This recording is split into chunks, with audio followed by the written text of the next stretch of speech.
හිච්චා පුතේ අංකල් තුමනි මම නම් අයියේ හරිම කලකිරීමෙන් ජීවත් වෙන්නේ. අපි මේ හැමදේම කරන්නේ මූවෙනි වෙන්නේ. අයියෝ. හරි හමන් ඉගෙනීමක් නෑ. ගිය වාරේ ගණන් පේපරට ලකුණු 5යි. මූට උගන්නන්න අපි මුළු ශේෂතම වියදම් කරනවා. මේකට ගාණක්වත් නෑ. ඒ ආසේ මම මේක ඊයේ පන්ති එක්කන් ගියේ මහ වැස්සේ.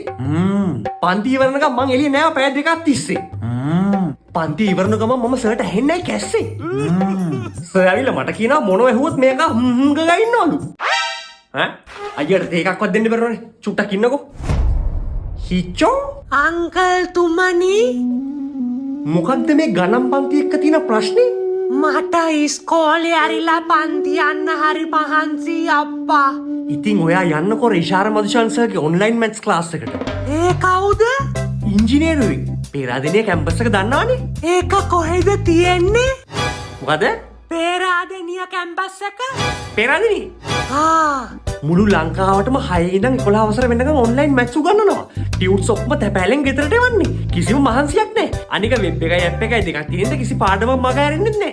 හිච්චා පුතා හොඳට මහන්සිලා වැඩ කළා හොඳ ගේමක් ගහන්න. ගේමක් ගහලා විතරක් මදි හැබැයි. තාත්තට ඒක පෙන්වන්නත් ඕනේ. කෝපේ හිච්චා කොල්ලා. මීට අවුරුදු 10කට කලින් මං ගිය පාර ආපුලේ ඌ හොඳට දිරිමත් කරා. ඉෂාර්සගේ පන්ති ගිහිල්ලා හොඳට ඉගෙනගෙන හොඳ ගේමක් ගහන්න කියලා.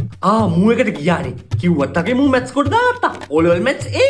අන්න ඒකනේ කිව්වේ. කොල්ලා ගේමක් ගහලා. මේ දවස්වල ජපන් යන්න කියලා කෝස් එකක් කරගෙන හිටියා. ඔන්න විභාගෙකුත් ලිව්වා. අංකල් මතකද මීට අවුරුදු 10කට කලින් මට හොඳ උපදේශයක් දුන්නා හොඳ ගේමක් ගහපන්. ගේමක් ගහලා තාත්තට පෙන්නපන් කියලා. බලාගන්නකෝ තාත්තේ. ජපන් විභාගේ ලකුණු ඇවිල්ලා වගේ. මොකද කොමේ?